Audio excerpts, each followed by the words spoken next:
Hi, welcome back to Two Moms, Too Much Coffee. It's a beautiful, beautiful morning, and actually the first time that we've recorded this early in the morning, so I actually have coffee today. That looks delicious. Yeah, it's my sugar milkshake.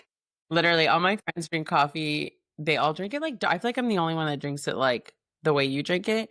And they're always like, "Do you want coffee with your cream?" And I'm like, "Nope. I'm Yeah, no, the only time I ever really have coffee that's black is when I am overseas, like in a different country, and they always do black coffee, and that's the only time I'm like, well, I guess it's the coffee I'm gonna get. I'll just do a black coffee. nope, never gonna do a black. You're like, yeah, no, I won't be doing that. No, thank you, but thanks. But anyway, everyone, it's Tempest. Hi, it's Jhshell. So, Jhshell, how are you doing today? I'm doing good. Oh my gosh, so many like good things that have happened. So Naya, we moved her up to the big girl bottle because Oh, Girly was having an attitude after 4 ounces. Like consistently. So we moved up to we have that use the Avent glass bottle. So we're trying 5 ounces. I don't want to start doing 6 ounces because I don't want her wasting milk. So we're gonna start there. So that's growing. She's sleeping so good. So good. I think I said in the last one we transitioned to the crib. I'm pretty sure I said that. mhm. She's been loving her crib. I really think it's because she's like not startling in it. It's way more comfortable. I don't know. It's just we're not bothering her with any noises. So she's literally like, we don't put her down at the same time. It's always based off of her last nap before. But like she usually goes down around 8:30. She'll sleep through I feel like the earliest she wakes up is maybe like 7 a.m. Oh But my God. she has been sleeping through the night and it has been a dream, a dream. Yes, she's 4 months, so I know that there might be a regression, but I feel like she already had it. I think she had it. I don't put that in the world. There's no regression for you guys, or she already had it. It's enjoy this beautiful, beautiful sleep. I'm pretty sure she had it because she was literally up. I remember texting you literally like every other hour and it was rough. Yeah. What else? I went on my work trip. But yeah, how was that? It was good. So I literally was there. I got there early Monday morning and I left Tuesday night. And so like they modified it for me. But it was good. I got there, I felt okay. Like I didn't feel super stressed. Nick, I just trust him. So I mean, we're also moms. So at the end of the day, I was texting him like, how's everything? But then like got to the hotel. The headquarters is in New Jersey in Hoboken. So like at my hotel, I could see New York City from my window. Aw. Took a nice long shower. I'm pretty sure it's the longest shower I've taken since I've had Naya because I could. And I literally closed my eyes that night and I did not wake up until it was time to wake up. Like I just slept peacefully. But then the next day, meetings were going, everything was good. And for the first time ever, for those who don't know, we put the outlet on her. For the first time ever, her low oxygen went off in the middle of a meeting of one of our co-founders speaking. So that was like, it was rough because I literally was like, what's going on? I'm not home. I have to get on an airplane to get home. It ended up being a false alarm, which I know outlet, like there has been some reviews that's happened, but it just was really like disrupting to me because it's such a blast when it goes off. But then at that point, I was ready to go home.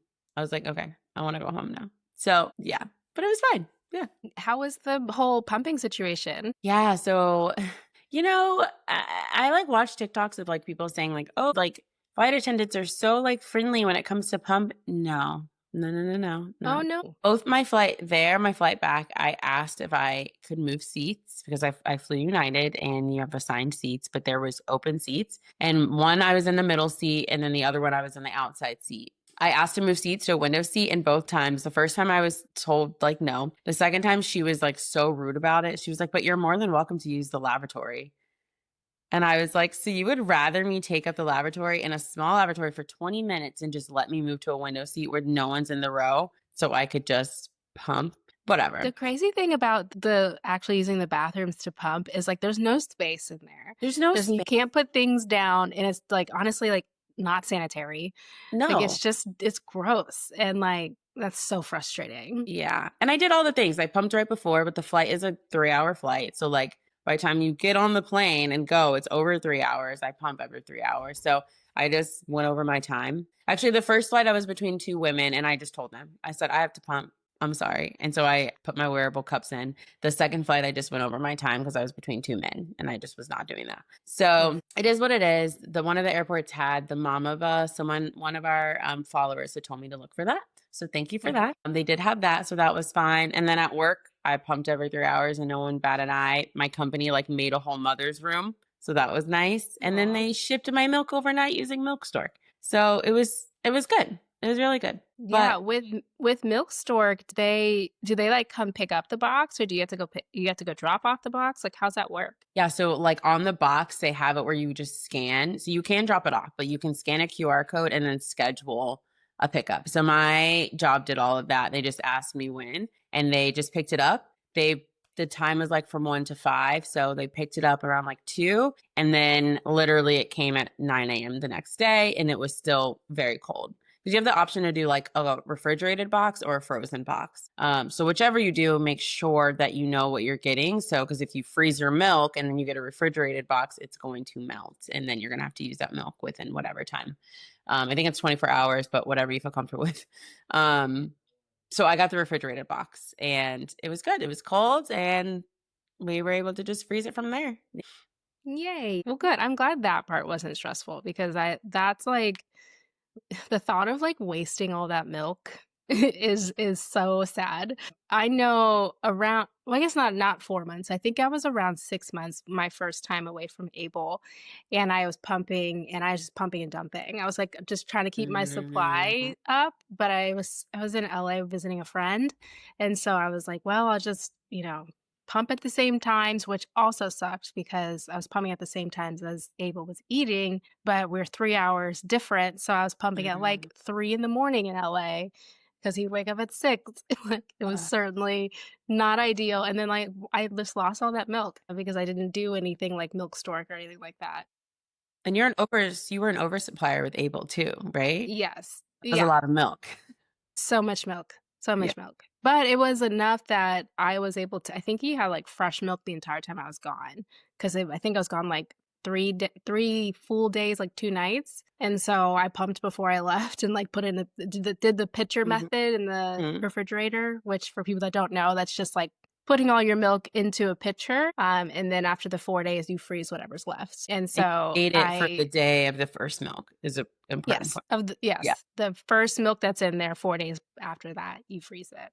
And so, he was able to get fresh milk, which was nice. But yeah, I just could imagine, if that went poorly for you and losing all that milk, that'd been so frustrating. So, kudos to Milk Stork, Yeah. kudos to your job. Kudos to Milk Stork if you wanna sponsor us. I was able to save gallons of milk. Always good. It's a lot of milk. Yes. But on that note, I have to vent today. I have to vent. So I had so many positives, like, I don't know, whatever, since the last time we recorded, just I think together we have, like, we've just been sharing so many positives. But Tempest, I have been just weighted. And if for those who don't know what just weighted is when, say, you're expressing something positive about like a milestone of your child, and then another mom or another father, they just weight you by saying, oh, well, just you wait until this happens. And then your positive is now filled with a dark cloud and stress and anxiety. And that has happened to me so often. So I just need to put a little PSA out there. I think we just, as moms, we need to do so much better at doing that, because at the end of the day, you are not living the day to day of that mom, right? You have no idea if they are having postpartum depression, postpartum anxiety. You just don't know. And even if you don't know, even if they are having a great experience, when a mom or when a child meets a milestone, so sleeping through the night, they're finally taking a bottle, whatever it may be, now they're baby led weaning. And then that mom may be going through something mentally, emotionally. They finally feel like a silver lining is coming, like they're getting like happiness from this. And then a mom comes in and they say, well, just wait until they hit a regression, or just wait until, you go back to work. They're not going to like latch on to you anymore now that you're giving them a bottle. Like things like that. And then all of a sudden now that milestone that you felt like you hit, you're not excited about anymore, because now all you're doing is feeling like, okay, now this is going to hit. Now this is going to happen and I'm not going to be excited. And I feel like that's happened so much to me, like in my 4 months, almost 5 months of postpartum, but like recently it has just been so often, and it's hard to like get up that hill and then finally feel like you've made it, and then someone just like knocks you down. So I just feel like as moms, like that just needs to be, it just needs to be done. Like stop just waiting moms, just celebrate the achievements and then just keep it moving. I understand like there are common trends that happen. Let that mom figure it out. It'll happen when it happens. And also, every child is different. So it may not happen at all. And that is my TED Talk for today. Thank you for coming to my TED Talk, even though you're listening to our podcast. So, like, clearly you're coming to listen to us talk about whatever. But I wholeheartedly agree. The just wait for me is, I don't know what it is. I kind of do know that I just hate people telling me what to do at all. And so if you are now not only telling me what to do, but then telling me what's going to happen, even though it might not happen, I'm now like, okay, block. Real life block you. Like, please stop doing that, because it like you said, it takes your joy away. Like, you want to be happy about something and you're like, well, it's not going to stay happy for long. Like, maybe it will. Maybe it Actually, will. after having 2 children, I now see that, like, I could have told every mom out there, like, just wait, your kid's going to be up all night and you're going to be bouncing them all night and you're going to have to creep out of the room. And I don't have to do that with Sequoia at all. I've Yeah. never woken up in the middle of the night having to rock her back to sleep. And so, like, this girl is an angel in comparison to Abel. So if someone would have just waited me, they would have been wrong. So just be cautious and understanding that we're all trying our best and we're all just looking for a little happiness in this very hard thing we call motherhood. Yes. And also, like, on that, I would have never known, because you were so great at not just waiting me coming into motherhood, that like Abel was, we love you, Abel, but a crier and like had, not like issues, but like sleeping, like his sleeping was more difficult than like Sequoia, things like that. So like I didn't feel like nervous talking to you about anything. And then it was like when Naya would do something, you were like, oh, Abel was like this too. But then he got to this point, like that negative was turned into a positive. So like, if at the end of the day, if a mom is coming to you with some question or some like, feedback that they may need, that's one way to do it, is just like, yeah, this has happened, but they got to this point. They did grow here. They did meet this milestone. So then that mom feels, like something positive is going to happen, not focusing on a negative. So yeah, but that's just my little vent sesh for today. I love it. That's what we're here for, to listen to you vent. So 15 minutes into this, I want to be messy, okay? So I'm going to be a little messy. My ex-husband's wife just had a baby. This is not liquor, but I wish it was. I don't think she listens, but if I was her, I totally would. I totally want to know what everybody's doing. So if she had one, I'd be listening. But all that to say, I want to be messy because every year, because my brother insists on being friends with my ex-husband, I have to see both of them. And so at this point, we're very cordial and they're very, I'm happy for them that they're happy and they found each other, because he was not my person. And so that is great that he found his person. However, they were so casual about getting a C-section, and I was blown away. I don't know if I told you this. I went to dinner with my brother for his birthday, and he was there with his wife, and she was almost 9 months pregnant. I think she was due the following week. So very, very pregnant. She looked great. She looked happy. And she was like, oh yeah, I'm going to have a C-section. And I was like, oh, okay. And then I asked my ex at the time, I was like, well, why is she having a C-section? What's going on? Because as we know, we did that episode with Ariel, and C-sections to me sound really intense. And she felt super casual about it. And apparently her baby was breech and she had a bunch of fibroids. And so she was so casual about it though. So I'm like, obviously I don't talk to them. So I'll have to ask them next year on my brother's birthday how that went for them. But they were so casual about it. They were like, well, I saw my neighbor come home and they were like hunched over because she had a C-section, but it'll be okay. And then like, maybe it'll be like a week of like hardness. And then it'll all be fine. And I was just like, a week? I wasn't even okay a week after a vaginal delivery with no tearing. Like, a week? I couldn't believe it. I just couldn't believe it, and so that's just me being messy, just wanting to talk about that experience that I was just like, "I can't believe that someone could be so casual about getting a C-section, and then on when they're getting it, that they're so casual about how the healing process is gonna Mhm, be." And he had told me that the doctor was like, "Oh, it'll be fine." And so I think he really was just listening to what his doctor was saying, like, "This is mm, gonna be okay," which is great. Like, obviously, I'm sure the doctor doesn't wanna, like, scare him or anything, but I just hope that they also talked about how major of a surgery that is for them and how much the healing process is gonna be harder than vaginally. I mean, obviously, there's issues there that there's nothing that they can do about it, but it felt like they weren't as educated on it as I would hope they would have been because I they give you an extra 2 weeks, like, the US government gives you an extra 2 weeks of maternity leave because of C-sections. If the US government thinks that you need some more time and 2 more weeks longer, which to me, that means you probably need, like, 6 more weeks longer, right. then I think it's something that, like, to actually worry about. So Yeah. anyway, since that, they did have their baby. They seem fine to me. I don't know. Yeah, that's interesting, and it's also yeah, I'm sure the doctor was like, "Oh, it's no big deal," but, like, you can provide education to your patient, appropriate education, without scaring them, like, which is a part of your job, and, like, you should have learned that verbiage by now, like, of how to speak to a patient without scaring them, so that's just scary in general, like, OBs, like, how they're all not on the same page of, like, education, and I just feel like they're just, like, some of them are just like, "Yep, let's just take the baby out, have a good day, bye." Like, "I'm just here to get Mhm. paid." Or they just have been doing it for so long that, like, they've just kind of lost the passion, and that's scary. So, yeah, well, I hope she heals well or healed well. Right. Same. So that's my messy comment of the day. And I also wanted to say that this morning, Oh, Abel cried for an hour and a half. And you want to know why he was crying? Because I wouldn't help him put on his clothes. Or I'm sorry, I wouldn't put on his clothes for him. I wanted to help him so he can learn how to do it himself because he's fully capable. And this kid just lost it.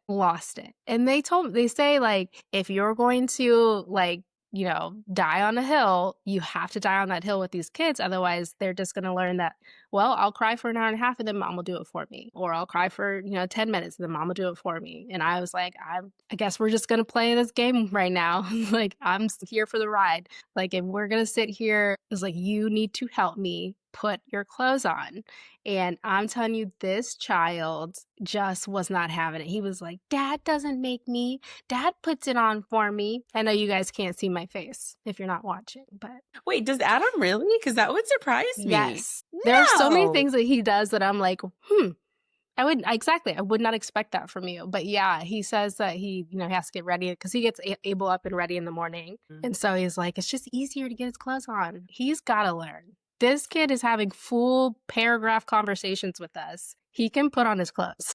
yeah, he can. And so my OT heart here is very proud of you for seriously, because the kids come in and they're fully capable and very different because sometimes parents may not give their child the benefit of the doubt because they may have a diagnosis. However, Abel does not. And so full capability to put on his clothes and you're like 100% is what I would say, like the die on the hill piece, because once they learn that like you're just going to give in and do it. My OT advice for Adam is that the worst time to work on putting on clothes is when you're in a rush in the morning. So either wake up earlier to do it so that he can do it, which is really hard. Or if you guys are practicing donning and doffing clothes, it would be like, I think I've told you this before, not in the morning, not in the afternoon, not when you're getting ready to go. Because Mhm. then they just like will be like, "Oh, we're just always going to do it." Then once they start doing it during the times where you're not getting ready to go or you're not in a rush and they see that they can do it by themselves, then they're like, "Oh, I can't do this," and then they're happier. That's just my OT 2 cents on that, because Adam, he's gonna keep making you put his clothes on in the morning. Yep. Yeah. I will send this to him once it posts. I'll text him myself, shoot, in the group chat that we usually gang up on you, but I guess it's time to gang up on Yeah, he needs it sometimes. It's yeah. okay. But yeah, an hour and a half is insane. Truly. Oh my goodness. The I same. couldn't believe it. I was like, "Dude," I literally was at one point, I was like, "You know, I think you need some space. So I'm gonna go in my room. I'm gonna keep my door open. I'm gonna keep your door. I can see you." And he's screaming in the hallway, screaming closer to me. And then now he's like on the floor in front of me. And then I was like, well, I gotta brush my teeth. And so then I go brush my teeth, and he's screaming on the floor while I'm brushing my teeth. And I'm like, "Do you wanna brush your teeth?" And he's like, "No, I don't wanna brush my teeth." Like, okay. So I'm brushing my teeth. I have the automatic toothbrush, so it's been 2 minutes because it tells me. I go back in his room and I sit back down and he's still screaming. And I'm like, okay. And like I said, I wasn't like, you need to do this. I was like, you need to help me do this. You need to hold it with me. You need to put your foot Mm. in with me. And he just like was not having it until I was like, I'm hungry. I literally was like, I'm hungry. So I need you to put these clothes on so I can go eat because I'm hungry. Did he do it? Yeah, oh, finally, but it was like, ugh, it was a mess. It was an absolute mess. Okay. You have to tell us. You have to write this down because you're going to forget how it goes tomorrow. Okay. Tries again or if he just does it. I'm very interested now. So you have to remind yourself because you're going to forget because you're Tempest. But I want to know. We want to know how this goes across the next week. Does it get better tomorrow? Does he cry a little bit or does he just wake up and put on his clothes? Or does he again say, Adam came in and was like, "I don't always do that." Okay. kids always tell on you. So funny though. Okay. All right, let's get into our episode today. Oh yeah. I believe Get in. today we're talking about feeding Mhm. and baby-led weaning, berets, starting solids in general, as well as the OT perspective. All right, so baby-led weaning. Are you planning on baby-led weaning? Do you know? I think I'm going to do a little bit of both. I think I'm going to do baby led weaning, but I also think I'm going to do purees. I'm probably going to start with purees. Yeah, that's my answer to that. I'll dig into more why in a little bit, but what are you going to do? So, for people that don't know, baby-led weaning is kind of a little bit of like skipping the purees or bypassing the puree portion, and you let the baby feed themselves solids from the start. I did this with Abel, and Abel's a terrible eater. And I don't believe it's because of baby-led weaning, but I'm going to tell you right now that it was so stressful for no reason because we could have just been doing purees. And he probably, well, I know for a fact he would have eaten it because he literally had pouches for the first, I'd say from 8 months until 18 months. His diet was like pouches. Specifically, the Cerebelli brand pumpkin, white bean, and apple. And I am like, that's the nastiest combination I have ever heard of. And I'm telling you, he would down them. He loved them. And I'm like, but hey, it's got a bunch of fiber, it's got a bunch of protein, got a bunch of healthy stuff. If that's all you want to eat, that's all you eat. So, all that to say is this time around, I think what I'm going to do is kind of what you just said. Well, I will likely do both. I'm not going to be against feeding, with a spoon and purees, but I think it's good for them to like, play with their food. Yep. So that's my like OT perspective on it. So like again with baby led weaning, they are independently self-feeding. So that's one of the pros of it, right? Is like they're picking up their food, they're bringing it to their mouth themselves. And so with that, they're getting a lot of sensory input. They're experiencing a lot of textures, a lot of smells. It's going to be all over their face and all over the place, which I think is going to be really hard for me in the sense of cleanup. I'm going to love the play part as an OT for like people that don't know, we do a lot of sensory play. I actually hate sensory play because I think it's disgusting. Did I do it every single day with a smile on my face for all of my kids who have autism and like had sensory processing disorder? Yes, I did. Hate it. So it's going to be fun. For also those who don't know, I like to keep my house in the right order. So off topic, but yeah, so they're going to be able to get like a lot of that sensory input pretty much like as soon as you start eating. And that's like one of the pros to it. They say like it's supposed to assist with like decreasing picky eating because they are experiencing textures like ahead of time and they're like building a healthy relationship with food. I will say that I have seen baby-led weaning kids and I have seen puree kids. My nephew was a puree kiddo compared to Abel being a baby-led weaning kiddo. And he also got to the point where he woke up and was like, I'm good on food. I don't want to eat anything. And then he was a Pediasure kid because he would not eat literally anything. So like to say one is better than the other, like I don't think that one is better than the other. I think that your kid is your kid. And if they want to be a picky eater, they're going to be a picky eater. So Mhm. yeah. Yeah. Yeah, I as an adult, I'm a picky eater. I would eat macaroni and cheese and chicken nuggets and buttered pasta every day of my life if that was gonna keep me healthy and alive. And it doesn't, unfortunately. But all that to say is that I'm sure I have some sort of sensory issues because there are things that I like cannot physically eat and I see it in Abel. I see the face. I'm like, I know that exact face. And Adam doesn't get it because Adam will eat anything. Mm. And I'm like, don't try to get him to eat because if that's me, you're not gonna win. Because he does, it's like cringe worthy. Like it makes my whole body like tense up when like someone tries to offer me mushrooms. Like, and I like the taste of mushrooms. I cannot put that in my mouth without like just completely like my whole body just like, ugh, it's gross. So anyway, I see that with my kid often. And so I'm like, it really, to me, I think they're going to eat if they want to eat, regardless of the method. And if they don't want to eat, it is going to be just, it's so stressful. I actually have not met a person with the group of people that I have kids at the same time as I had Abel that had a difficult eater as much as Abel was. Like it was so stressful. So stressful. And it's still stressful. He still doesn't really eat that well. And so, and like I said, he was a baby-led weaning. So it doesn't matter to me. Yeah. And it's interesting too. Like, I also like certain textures really, but I think that's just natural. I don't really think anyone loves every single texture. I think something is like Jello for me, can't do it. It makes me gag. I don't like it. Oatmeal, if it gets too mushy. Like there's just things that like people don't like.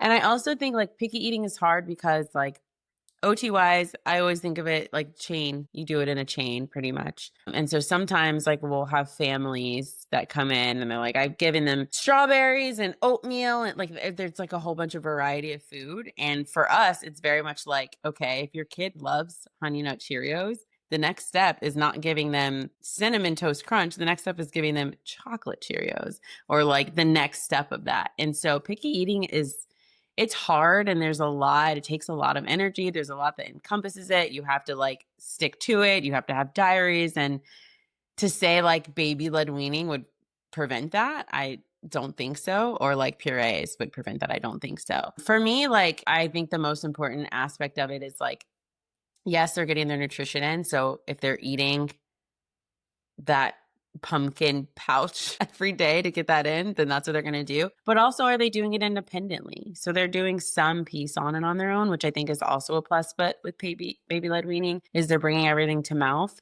on their own. But like you can do that with purees too for mamas that want to do purees that are uncomfortable with baby-led weaning. You can have a spoon and baby can have a spoon, which is actually the preferred method. And then they can scoop and bring it to their mouth and like, or you're loading the spoon and then giving them the spoon and then they can bring it to their mouth. Like there are so many different ways for like, if you're not comfortable with one aspect of it, because I don't think either one is going to make your child like an amazing eater, to be honest. I think it's just how it's going to roll. Yeah. And there in the on the spoon part of that, there is a spoon that it's kind of like it's got a little bit of a hole in it that the babies can use. So even if they're not good at like an actual bowl of a spoon, they can at least get some. I'll put that on our website so you guys can know exactly what type of spoon that is. I don't know the name of it. If you do, Jhshell, let me know. I think But I don't want to say it and it'd be wrong, but I have okay. the vision in my head. All right, but I'll put it on our website on the Amazon section so you guys can take a look. But Abel did use that sometimes, and that's what I definitely intend on using with Sequoia, making sure that she's able to use the spoon too, and Abel can also, or not Abel, I'm sorry. I hear him walking downstairs. And so she can use the spoon, and then I can also use the spoon with her at the same time. Yeah. Which is just in general, without it even being like the ease of like teaching self-feeding, it's also just like to have to take the spoon away. That spoon's gonna fly. It's gonna just have 2 spoons. Like, honestly, it's just the best way Yes. to do it. It just is. But yeah. What do you feel like when you were doing baby led weaning was the hardest part? Like you said, it was really hard, it was really stressful. Was it like you preparing the meals, like meal prepping for it, you deciding on what it was going to be, or like him just not liking it? Like, what do you feel like was the hardest part? Him not liking it is probably the Yeah. most stressful part because you spend all the time, prepping it, whatever it is, you spend all the time prepping it, and then he would not eat it, throw it on the floor, which we didn't care. We're like, we'll pick it right back up off the floor. Like, we were like, we don't care about all that. You get the germs one way or another. He sucks his thumb. So to me, I'm like, you're getting all the germs anyway. And so we would pick it back up and he would throw it back down. He'd be screaming. I'm telling you, it was like not fun. None of it was fun. And I used the Solid Starts app, which I think is a great app. If you guys do end up be doing baby led weaning, the Solid Starts app will walk you through like this is the age and this is the size of the age of your child and the size of the food that you want to offer. So if you're like, I want to offer them an apple, they're like, okay, well in the beginning your apple is going to be, and I really don't know what it is at this point, but like a whole apple. And then at 6 months you're going to offer them a sliver of the apple. Have you guys ever heard of the Bye Bible? The Bi Bye Bible? We'll be using. Yes. Oh, we Yeah. tried that. How'd it go? Not great. Not great. I hear some parents say like, "Oh, it's great because they love putting in the Bye Bible," and then some parents are like, "Yeah, no." They're literally like, "Why would I put it in there when I could just toss it on the floor?" Yep. But you can tell our listeners what that is. Yes. The Bye Bible, sorry guys, forgot you're there. The Bye Bible is so say you have a kiddo that just like loves throwing food. They just like, now that you've given them a reaction, maybe they like continue doing it. So what you do is you have a bowl on the table or on the high chair. And instead of them throwing it on the floor, they throw it in the Bye Bible and you kind of make it a thing. So like say they throw it on the floor, you pick it up and you say, oops, I meant to put that in the Bye Bible. And then they start kind of connecting the dots. And so you don't make a big deal about them throwing away the food because then they're going to have a reaction to that. But they just put it in the Bye Bible and it's supposed to decrease mess, decrease the reaction of like it going on the floor and it just being like an easier way to get rid of something they don't like. It's also good if they don't like a food that like they find disgusting. If they make a face, you can just say, oh, we don't like that. We can put it in the Bye Bible and like make that a part of their meal time versus them like finding it, discussing it, and just like tossing it. I explained that. Okay. Yeah. Yeah. And it, hopefully maybe it'll work with Sequoia. Abel is, I don't want to call him hard headed, but that's the word I'm going to use right now. Yeah. Stubborn. Yes. And who else is stubborn for who he would have gotten that from? Honestly, both of us, me and Adam. I was actually thinking like you, but also, two Sagittarius is having a child. Oof. Scary. And I'm married to a Sagittarius, so I get it. I just surround myself with Sagittarius. Sagittariuses. Sagittariuses. I do want to ask you from an OT perspective, though, what are the signs of readiness to start solids? Ooh, good one. So typically you want baby to be able to sit independently, supported sitting. So like they're able to prop sit. You don't want them to be wobbling around, unable to like catch themselves, things like that.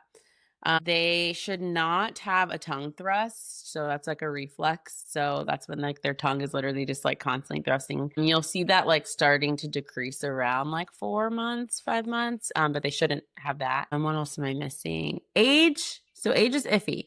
I think I'll say why age is iffy. My recommendation is 6 months, and that's usually what we go by in rehab world. However, you will have some pediatricians that will tell you around like 4 months. Like, oh, baby's ready. But if baby has a tongue thrust and baby is not sitting at 4 months, baby is not ready. And we had that a lot, like, especially my friends, my SLP friends, because they were the ones who would like let us know OT wise, like, oh, we're going to start doing feeding and things like that. And we would have parents come in and they would be like, oh, pediatrician says like baby's ready to start feeding. Like, so can you start doing like purees and solids? And my friends, they would be like, they would come in and ask me like, do you think that they're appropriate? Like they're not sitting and things like that. So, You can always ask your pediatrician, but also follow your mama gut on that because, Mhm. it's going to be like that 4 to 6 month range, but usually 6 month is like a safe space. Not to say that you can wait, not to say that you have to wait to start allergens. And Tempest will talk about that a little bit more, like on her experience. And I'm thinking, I feel like there's one more I'm thinking of. Showing interest. Increase, yeah, like, do they care about food? If they don't care about food, then it's not like they're not gonna be into it. So, like, is baby, like, watching you eat and, like, really focused on it? Are they, like, starting to reach for your food when you're putting it in their mouth or your mouth or, like, a spoon, anything like that? So they have to be able to, like, show some type of interest in it. I think Yeah. those are the main ones, yeah. So I, with Abel, he had all of them except for showing interest in food, and he still does not show interest in food. Yeah. So I'm like, I don't know what I would have done if I would have waited until he was showing interest in food he just did not care about food. And I Yeah. wonder if it was because we didn't eat around him that often. I know you said that you would wait for Naya to go to bed before you would have dinner, and then you'd have to get up when she had that false Mhm. start. And so I know we did that with Abel, where he rarely saw us like actually eat because we would eat breakfast while he was sleeping. Lunch, maybe he saw us eat then, but then dinner, definitely he was asleep before we would eat. But with Sequoia, since we have to feed Abel before he goes to sleep, we all had dinner very early. Like I'm cooking dinner at 5, we eat at 6, and Sequoia is so interested in food. Mhm. This girl is like, give me that. I Give love me that. that right now. And I it's love so funny because I'm like, this is what people were saying. This is what I was supposed Mhm. to look for with Abel. But I'm telling you, this dude never did it. And so I'm curious if I would have waited. But with Sequoia, she's got great head and neck control. She's got great interest in food. She is not able to sit up unassisted, which is so interesting because my pediatrician did say, like, you can go give her salt, you can give her solids if you want to. And I was like, it's just kind of weird that she's not sitting up by herself. Abel sat up at like 4 months. So he was like ready to Mhm. go with that. But Sequoia is not there yet, which is totally, I'm like, I don't expect her to. She seems to be strong in other places. So I'm not really like what's happening with that. But I really don't know if she's going to be sitting up before 6 months. And so I'm just like, do I just sit her in a high chair? Because when she's sitting with the high, like with a seat of some sort, whether it's on our lap or in something that's sitting her up, she's like got the abs to like sit up, but she just doesn't do it by herself. And I have Yeah. no idea about the tongue thrust reflex. I haven't really paid attention because I haven't given her any solids. So I don't know. Yeah, Naya, 100% without the solids. Tongue thrust was that girl is like my mom calls her lizard tongue because she's literally like constant. So like it's very obvious. The sitting. So typically, like I feel like because she's not 6 months yet, obviously. Nope. Nope, she's We're one day older than Naya. gonna do- that was funny. Okay, moving on. Yeah, I feel like she could be sitting up before then. I just feel like things happen so fast, especially with Sequoia. You'll send me a video of Sequoia and she's like doing something that she wasn't doing the day before. So It's like, very true. yeah. So I don't have any concerns of her not sitting before then. I feel like she will. Is she like? You said she's sitting fine. Like when you sit her in front of you, like is she prop sitting? Like is she putting her arms down and she's able to get some type of support on her own? Yeah, she'll do that, but then she'll sit and then she gives up and then she just either goes straight forward or side to side. I'm just like, girl, you got to hold yourself up. She's on her way. She's on her way. But yeah, I feel like if they're like sitting, if they're able to sit independently in the high chair, then that's one thing. But would she? I feel like if she's doing that side to side, I feel like if she's in the high chair, then I would be uncomfortable. But obviously, your mama gut on like what you feel comfortable with is more important than anything. And obviously, I can't see her, so I don't know like how that looks. Yeah. I will say that we don't have a high chair for her. Uh, So another second time mom thing. I need to go find a high chair for her. That's what I was gonna say. Interest of food. You're right. So like we eat after Naya goes to bed at nighttime, but we do typically eat at least like lunch with her, and that is something that I have been wanting to do more. So we are going to be we're going to do that this weekend actually, taking the high chair out, so she can sit at the table with us when we do have a meal, so we can start seeing how that goes, start incorporating it. Even though she's not eating, she's just like sitting with us. We have the trip trap chair, so we have to like get it all ready. I don't know what it looks like with her in it yet, so we'll see. I can update you. But that is something like what you mentioned. Like I think that is an important part for seeing if they have interest in food is like them eating and seeing that you or them seeing you eat in front of them. She never sees us eat dinner because I need to enjoy my dinner. So girly is sleep one time I have dinner. But Exactly. breakfast and lunch are probably the most common that she sees us, and she hasn't been, like, really focused on us eating yet. She's just kind of like, "Whatever." She's, like, watching us like, "What are you doing?" But not like, "Ooh, I want that," like Sequoia, which I really need you to send me a video of that. Oh my goodness. I'm surprised I haven't, because it is actually hilarious. Like, girl will, like, grab at my food, at, like, Oh, she's yeah. just She's ready. she is, like, literally she'll, like, follow the spoon or something. She'll just, like, be following me, like, with her mouth open, like Oh, I'll it's have to send you the video. It's amazing. Yes, get the high chair, Tempest. Get the high chair for your second child. Wait, so what did you use for Abel? Well, so we have the Lalo high chair, and apologies, Lalo brand. I hate you. Um, I have I have actual hatred for this chair because its legs go out so far, which I know the IKEA chair, which is like 20 bucks. It also has really long legs, but you trip over it. You stub your toe, you trip over it, and then it's like the Lalo is obscenely expensive high chair. I did not buy it. It was gifted to me, and it is not easy to clean, not easy Mm, to adjust. So, like, I know when you're sitting in a high chair, you're supposed to be able to put your feet on the footrest. And if for me, it was so hard to adjust it that I just didn't. And like, that's not good. And so his feet were always like dangling a little bit. And then the seat itself wasn't like really, it was like a kind of like a bowl-ish. So like he would like lean in different weird ways because it was uncomfortable, I'm sure. mhm. It was very aesthetically pleasing, which is I think why people buy it and why it's so expensive. But it is so I hate that high chair. So technically we have that high chair. I just need Okay. to sell it on Facebook Marketplace. I don't even know why it's still in my house. I never intended to use it with Sequoia. One thing about Tempest is if she does not like something, A, you will know. B, she's not using it. She's gonna be like, except for the hat. She's gonna be like, gotta go. I'm done with it. I hate it. Yeah. So anyway, So what do don't you get that high chair, guys. It is terrible. you I have think I'm either gonna get the Trip Trap or the Abby high chair, which I think they have like this. They're very similar in okay. look. Like I don't think you can really tell the difference between the two. But the Abby is just a little bit cheaper because I have found with products that are like it can last forever. Like the baby Bajorn, they are like you can just turn it over and it turns to a toddler seat. No, like you're not gonna do that. So for me, I'm just like, sorry, some people might do it. I won't. For me, things that are like, it's gonna last a long time, I don't believe you. And so I with the Trip Trap and the Abby, you're supposed to be able to last until adulthood. You're supposed to be able to use it as like a chair or use it as, whatnot. And people seem to use the Trip Trap often as in Mhm, for older kids, which is great. But I just think that at some point she's gonna be sitting in our dining chair the same way Abel does. mm. And for me, I'm like, then I'll get rid of the high chair. So I don't want to spend a lot of money on it. So that's why I Yeah, think I'm going to go with the Abby high chair over the Trip Trap because I think it's about $100 cheaper because not everything lasts a lifetime, even though the yeah. marketing wants us to think so. Not nowadays.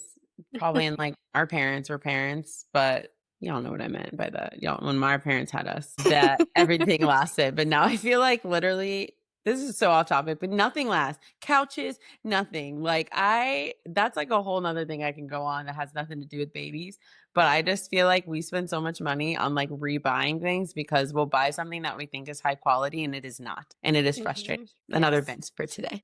Yeah, we could do a whole de-influencing baby gear section. I know we did a baby gear what we should get, but we should do a de-influencing one, things that are so you should not get them. Yeah. Add on to your Yes. de-influencing of the diaper pail. Yes. Well, we can like wrap up baby-led weaning, but any cons to it you would find? Yes, actually. Well, I'm guessing that this is probably gonna happen with purees too, but since I didn't just do purees, I don't know. Choking versus gagging, like Mm, that for me was the scariest part of baby-led weaning because they're like, well, these are the appropriate sizes so they don't choke. One thing I really did like was They say don't cut up your baby's food, let them bite it so they Mm. know how big of a bite they can take. And when you cut it up and it fits into their mouth, it might be too big. So to always just let them do it themselves. So I did like that part about baby-led weaning, but I was always so terrified of the choking Mm. versus gagging. Yeah.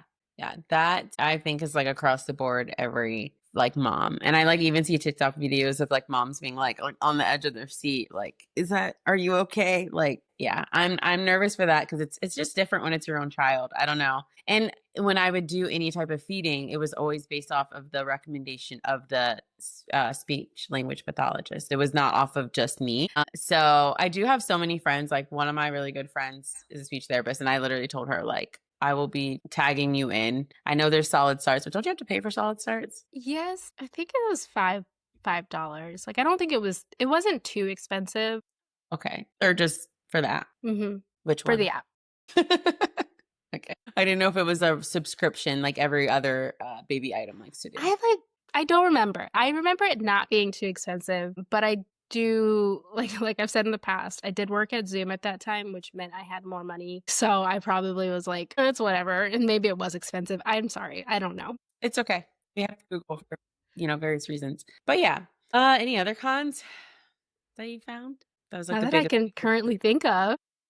Yeah. Yeah. I feel like the only thing that I really hear moms talk about is the mess. And like you want them to, so the thing is like a lot of your babies are not going to have a pincer grasp. Mhm. So anything that involves that, they will be probably having a palmar grasp. So instead of using, for those who cannot see me, pincer grasp is like using your thumb and your index finger, and a palmar grasp is literally using your palm, your whole hand. And so I feel like that always makes the mess even worse. For like any item that they're using, they're going to try to grab it with their whole hand and shove it into their mouth and get all over the place. So mess wise, but mess is the best, honestly. So Yes, I actually didn't have issues with mess. Adam did. Adam hated it.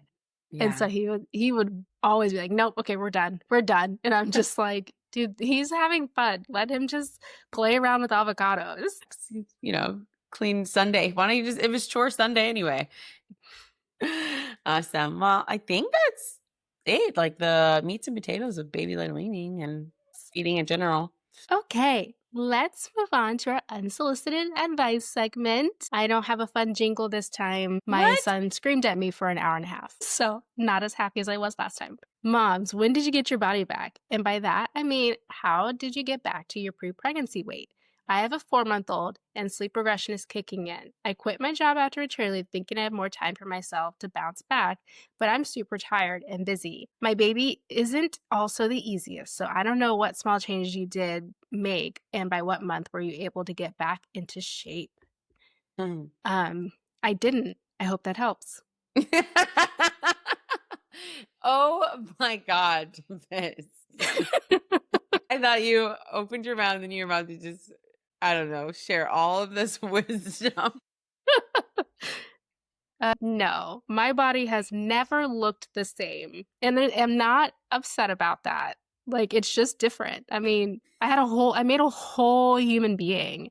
I got, I guess back to the pre pregnancy weight that did happen, but my body did not look the same. I also have not gotten so I'm back at my pre-pregnancy weight, but that doesn't mean much because I was very muscular before I had a baby and now I am not. So that weight is not muscle. I don't want to say what it is because it's just like my body is very different. I'm just now starting to get into like some type of routine. So me and my husband, you guys have met at this point. Nick, we like alternate every other night of going to the gym. So obviously someone stays home with Naya and then someone else goes to the gym. And then I've been trying to walk more to get my steps in, so in general, my whole entire workout routine is very different. I was a very heavy lifter and do a whole bunch of walking. It just was not my thing. So my body will probably in general just be very different. And that's okay. I just want it to be a little bit more tone, but I think my difficulty there is that I can't ever say the word. I have diastasis. Oh, diastasis recti? Mhm. So one of my best friends who's a pelvic floor therapist, she did her little measurements on me and we're like 2 finger widths. So I think that like is my problem when it comes to like my core, and still really trying to improve that. But to answer your question, that was just lengthier of Tempest saying like it has not come back yet. It will though, one day. Yeah. Yeah, maybe one day. And I would also say 4 months is still very, very postpartum. Like you just had a baby. Give yourself some grace. I know I don't personally give myself grace all the time, but you're still so early. Not you, the unsolicited advice Mm. person. You're still so early that like you'll get back to it. Your body made a baby for 9 months. And on top of a baby, made an organ, moved all your organs around. It grew. Like, so many things happened that we do the coolest thing by making children. And so we gotta, let our body get back to where it needs to be and the strength will come back too. Yeah. And don't forget like hormones all over the place. And if you're breastfeeding, so, there's only so much you can do like to force, you don't want to force your body, but like to like get to that aspect, but you also want to be healthy and you want to take care of yourself and you want to sleep and get rest. And I feel like that's more important in this time frame is like you just like trying to rest and just mentally become okay. And the physical aspect will come. Give yourself grace. Yeah. Yeah. Yep. That wraps it up for today. Tempest, what are we talking about next week? Next week, we're talking about all things lumpy boobies. Okay. Yes. So all things are lumpy boobies, but also we are going to have a special guest, my best friend who I just mentioned, who is a pelvic floor therapist. So we're going to have her on and we are going to just chat about taking care of ourselves as mamas. So we are very excited for that. Yes. All right. Thanks everyone for tuning in. Hey, thanks for joining us on Two Moms, Too Much Coffee. Don't forget to like and subscribe and feel free to leave us a review.